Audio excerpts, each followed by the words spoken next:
With all the scurries of an NAR settlement, how's it impacting Georgia? We're going to discuss that. Also, there's a lot of conversation in the real estate space about AI. We're going to kind of break it down and make it a lot simpler for you. Another shift is it cheaper to buy versus rent? It's been cheaper to buy for a while, It right? I has. mean, cheaper to rent. I'm sorry, cheaper to It rent for a has. while. But we'll show you three counties that currently is cheaper to buy versus rent. Yeah. So this is a real estate backstory. We do this every week. My name is Alan Richardson. I'm the managing broker here. My name is Ming Richardson. I'm a compliance broker from Maximum One Realty and Realtor Partners. And so we want to jump right in here and talk about some of the recent things happening in the mortgage space really quickly.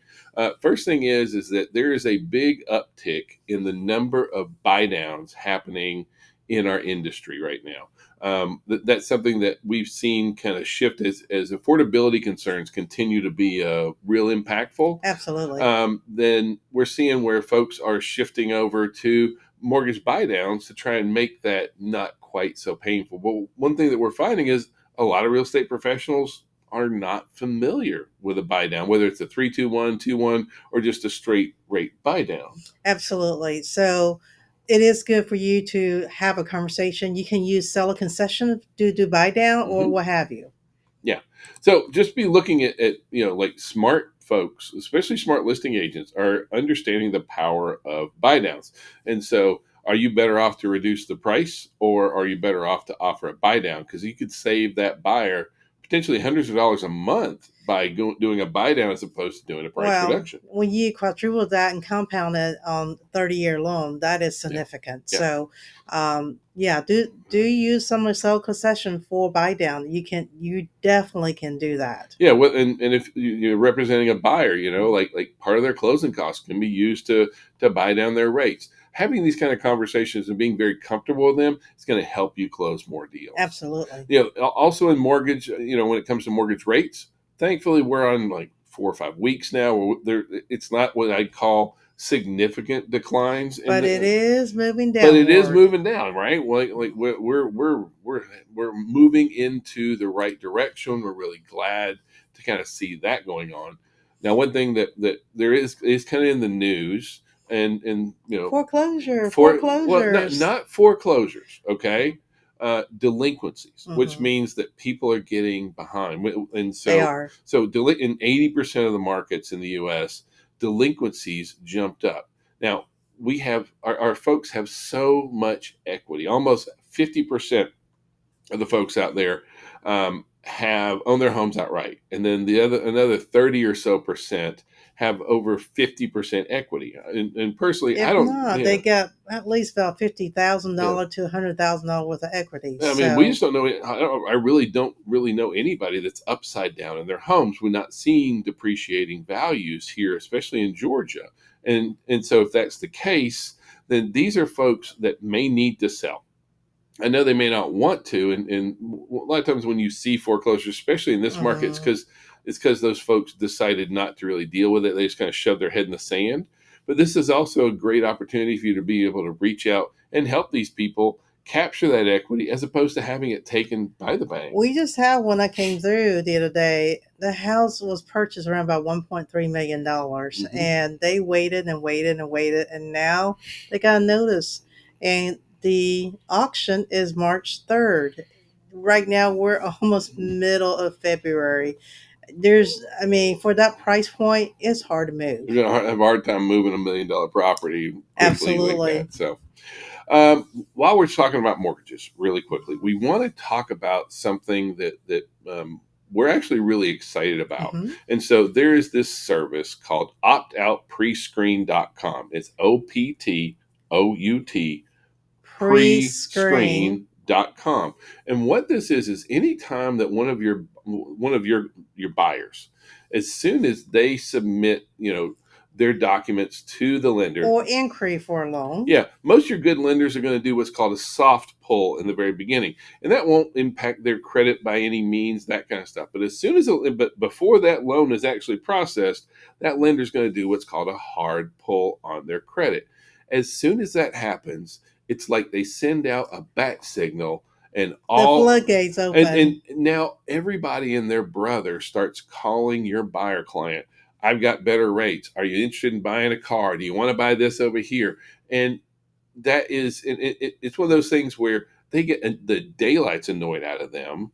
And so, if as soon as they submit, as soon as they talk to their lender, they need to go to optoutprescreen.com, and this will block out their information from going out to all the folks that are going to bug the daylights Daylights out of out of them. Thank them. you. Daylights better than the word I was going to use. And it'll block it for 5 years, and they won't be, basically, folks. It gives These a come, yeah, telemarketer away, basically. So if you're happy with your lender and you want to use them, use optoutprescreen.com. So all these other affiliates will not be calling you, texting you, and making a bunch of inquiries. yeah. Now the NAR lawsuit, some folks are like, well, it's old news, and I don't feel it's nearly as impactful here in Georgia as maybe as was Well, that's in because other we've been states. practicing really, really solid. Yeah, yeah, We never had an incident where the lawsuit was based on in Missouri. So we always practice with representation, and there's never been a problem with representation. So even though some state may feel it, but in here in Georgia, our compensation actually is doing better. yeah. Our compensation hasn't gone down. As a matter of fact, for properties under $500,000, then agent compensation is actually Raising up. increased. Yeah, that's kind of interesting. Let's talk about where we really do feel the side effects of the NAR settlement really fall, and that is in operational changes, Yes. yeah, transparency, Yes. and disclosures. And honestly, I don't hate any of them. There's still a lot of folks that have a lot of angst about this, and I don't think you really should. It is changing how we do business a little bit, and what we see is that newer real estate professionals, newer agents, not really having a big problem at Nope. all.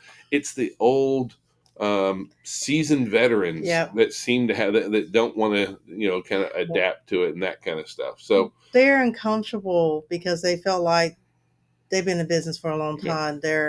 They have proven their worth, and I understand that. But at the same time, I think it's about transparency and also full disclosure and understanding, and also now you're putting the decision in the client's hand, so therefore they can make the best informed decision based on what their needs Yeah. are, because sometimes they won't tell you everything they need just because of pride, whatever, confidentiality, or what have you. Mhm. No, So I'm so sorry. so honestly, it's okay because at the end of the day, this is their money. Okay, so allow them to make the decision that best suit their family. Yeah. Well, where we really see is where this impacts for either the buyers or the sellers, Hmm. right? And so on the buy side, now, real estate agents must have a buyer brokerage agreement prior to showing.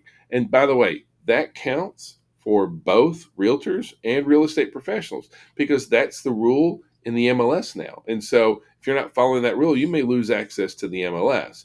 The other thing is when you actually have a buyer brokerage agreement in place beforehand, you have a committed client. Oh, Oh, excuse me. bless you. Oh, Woo. Excuse did me. you jump out of there? Um, you know, that buyer brokerage agreement has to outline how much the buyer's agent is going to be compensated. And so we negotiate our compensation as a buyer's agent with the buyer, not with the sellers. So buyer's agent can't get paid more than what was agreed to in the buyer brokerage agreement. And the other thing now is that buyer is quote on the hook. Like they are committed to paying your compensation. Now, that being said, understand that it can be funded in a lot of different ways. Like they decide that how you negotiate how much you can get paid with your Hmm. buyer, but it could be part of closing costs. It could be paid by the seller. It could be paid by them. Or Like, can like be split. I mean, So it just yeah, depends on how the negotiation goes, and of course, always the offer price and the condition and terms of the entire contract that the seller may yeah. or may not contribute toward the buyer compensation. Now, when we first started, like when the first impacts happened, everyone was really looking at the big impacts Hmm. on the buy side, and there was some significant impacts on the buy side. But what we're seeing now is on the seller side, we're seeing a There's an lot of those impact. impacts happening now, right? Those are the ones that we're starting to see shifts in our marketplace in that.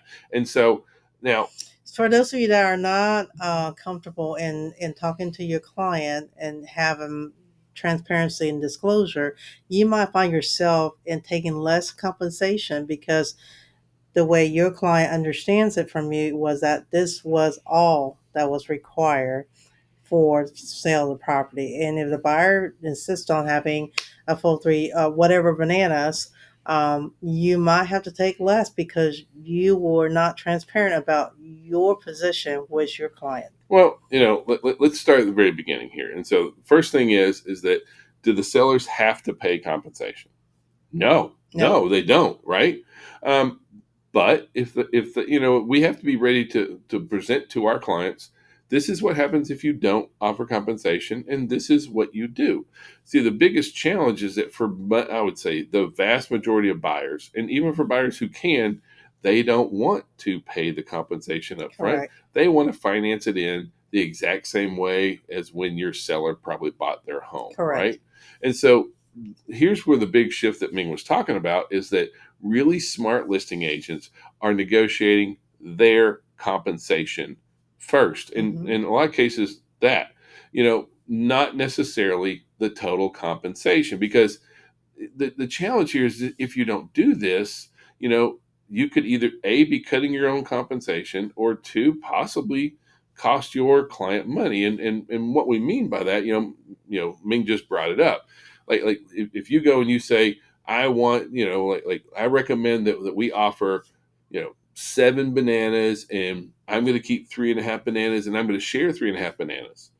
And so you submit that, you advertise those offers of compensation out there, and then you get a contract in, and you don't know what the buyer's agent's compensation is between them and their buyer, Correct.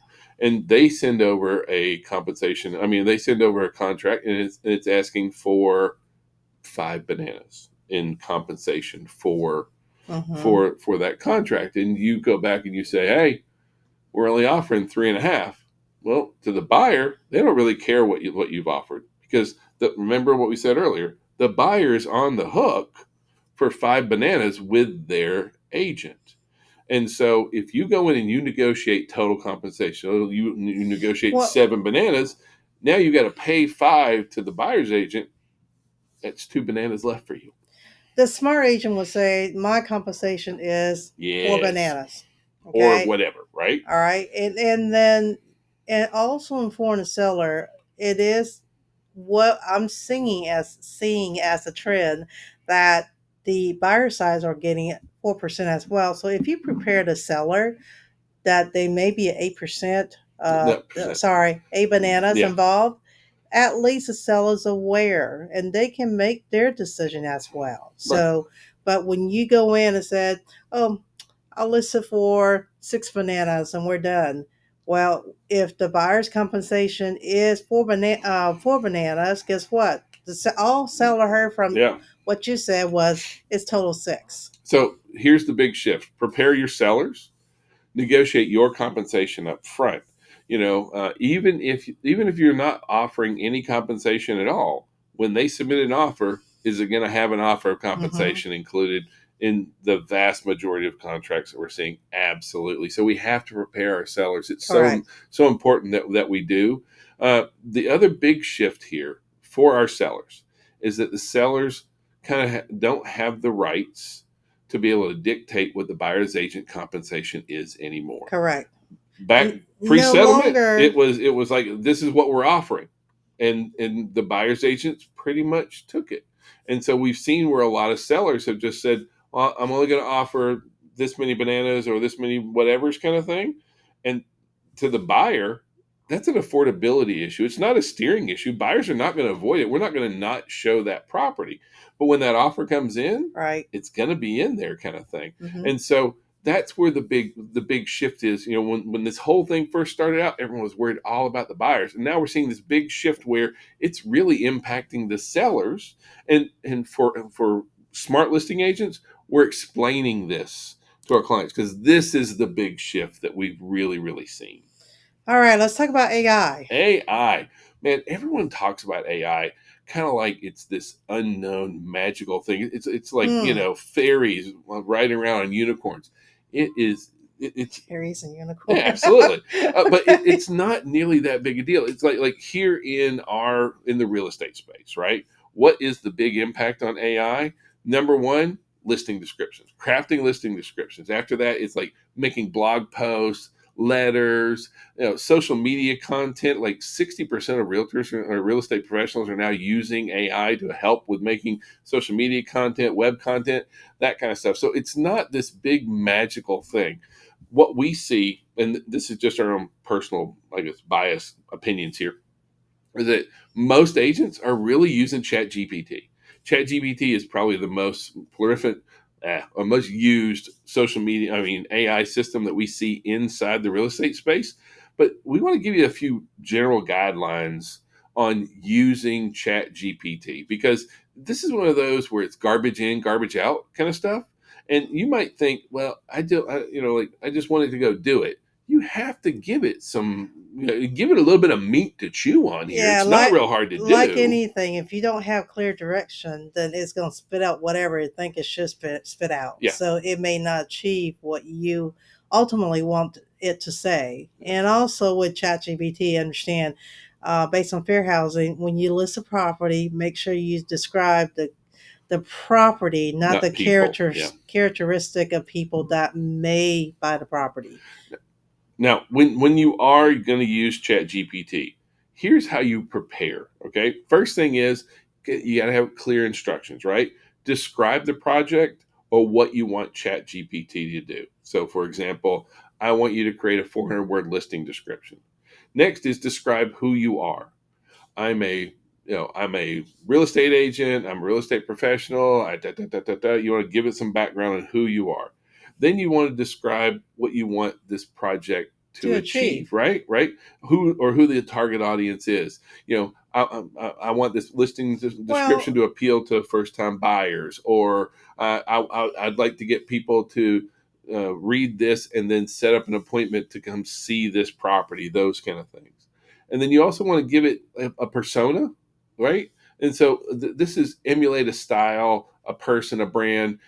Speak as an experienced real estate agent, that kind of stuff. Basically, tell it what you want, and then play around. If it doesn't come back the first time, tweak it, zap it again, right? and I'll come up with a new description. And so we just want to run through some of the most common ones that we use, that kind of stuff. We're even going to be talking about this in our mastermind series this week coming up. And so property descriptions is one that we use every single time. And so Yep. we'll do things like write a 400-word property description for a home located at like 123 Smith Street. It's a 3-bedroom, 2-bathroom ranch style. I want to highlight that the property is recently renovated, that it has new, completely upgraded kitchen. It's got a beautiful master suite, fenced-in backyard, perfect for pets, that kind of stuff.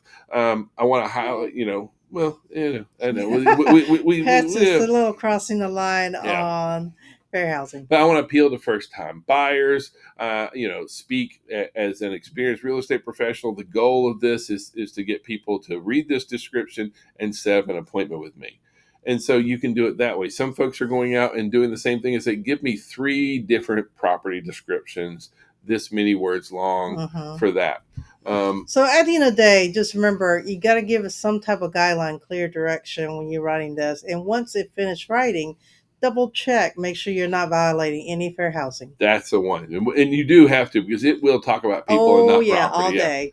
So another place where we see ChatGPT very, very effective is going to be in writing your bios. And Mhm. About Me does a fantastic job because a lot of times we have a hard time like Describing our own talking about selves. ourselves, that Yeah. kind of stuff. Social media, my goodness, there's so many opportunities in social media that we can take advantage of with this. Act like a realtor and create 7 social media posts for this location. This is my ideal buyer. Da, da, da, da, da, da. Generate 20 social media content topic ideas, right as a realtor. Produce 5 tips for first First time time home buyer, buyer. yeah, that Hmm. kind of stuff. It'll also create video scripts, and so write a script for a 30 or a 60-second video touring a home, that kind of stuff that I want to post to TikTok and Instagram, introduce the property, its address, da, da, da, da, da, da, da. I want to be a very friendly and inviting tone. Those work really good. When it comes to like the more detailed that you are in what's called the prompt, and that's just where you enter it in, the better off you're going to get. Just amazing content that you can put out. And so, like, I just want to read you one of our more recent ones that came out so beautiful. So, act as an Instagram marketing expert, specializing in creating content for real estate agents that attract buyers and sellers to their business. Provide me with 10 Instagram reel ideas that will generate engaging content, Engagement and yeah, share the real. and make people share the reel, leading to more followers that are going to showcase me as the local real estate expert here in McDonough, Georgia. Feel free to ask me any questions needed so that you can provide me with the details and all the ideas. And then sometimes it'll come back and I'll ask you more questions about what it is, but you get just amazing content that you can put out. So if you were one of those like for If you have a hard time generating yeah, information idea, AI is one of the best route for you to do it with. and please understand, we're not talking. This is not like in the Terminator movies. This is not taking over. Yes. Like everyone talks about AI like it's this big foreign entity It kind of thing. only is if you don't read the description, make sure one, if it's your personality, and two, conveying the Yeah, message you're trying to convey out. But as far as idea creation, it's a it can good really, product. really. It's a game changer. Take advantage of this of these tools out there. Is really what we're saying. So let's talk about Core Logic. So Core Logic is one of the most largest data Yeah, gatherer. big data hmm aggregator here in the U.S. Right, And right now they're forecasting our appreciation up from right. 3.4 to 4.1 is what they're projecting. Yeah, and so they're looking at property value appreciation rising even more, and we know that that is an affordability concern. And while we get it, like by the way, that's also a very healthy appreciation amount. And what I mean by that is historically properties have appreciated at 4.4% a year, and so Correct. we're actually a little bit under the norm. But everyone's like, "Oh my gosh, properties are still going up." They're going to Well, still happen, right? yeah, and especially after the huge increase that we had, the double digit increase we Mm-hmm. had. So it's nice to see that it's still steady going And up normal, forward versus start declining because when yeah, you had decline, then we have different issue. So, but once again, that's not the case right now. And yes, are there some people have maxed out their credit card? yeah. Absolutely. And do they have equity in home? Absolutely. So these are folks you may want to reach out to and assisting them either sell their house and do something Yeah. else. But we know affordability is a really big deal in our market right now. And, kind of across the U.S., there has been, especially for the last 2 or 3 years, it has been cheaper to rent In than certain areas in to buy. Atlanta, And I mean, and honestly, it's kind of just, a couple of years ago, like the entire country made this big shift almost where oh yeah, the during vast majority pandemic, of the United States, it suddenly became cheaper to rent in the short term. I don't mean in the correct. long term because I don't, but in the short term, it became cheaper to rent. And so it's been that way for a couple of years now. Well, we just got a recent report, and for a lot of Atlanta, it is still cheaper to rent than it is to buy. So the Three. two county you can rent cheaper is Fulton County and DeKalb, and we found out in 3 county, Clayton, Douglas, and Newton, still cheaper to buy than it is to rent. In those 3 counties. So if you have someone that is, very sensitive to affordability, that kind of stuff, we're seeing where it is cheaper to buy than it is to rent in hmm Newton, Clayton, and in Douglas counties. And so if you're looking for like where would be good places where we could go, take those first time buyers, that kind of stuff, Absolutely. that's kind of the same thing that we're seeing right there. So be looking at that, just in trying to help your clients out. Let's talk about a new software FMLS just came out with. Yeah. And so So it's called Me OcuCell. OcuCell. Yeah. So OcuCell is basically data input, but it's data input that does a lot more. You upload your photos, it pulls so much data automatically. It used to be like you would put stuff in, it could only pull from FMLS or Georgia MLS only could pull from Georgia MLS. With OcuSell, it pulls from like 40 different data points, and it views your pictures, and so it cuts your data entry time down. A Whew, they're lot. saying it cuts it down by 80%. Now, we were new at it. I didn't see it really impact it by 80%, but it was significant. But it was It was quicker. really, really significant kind of thing.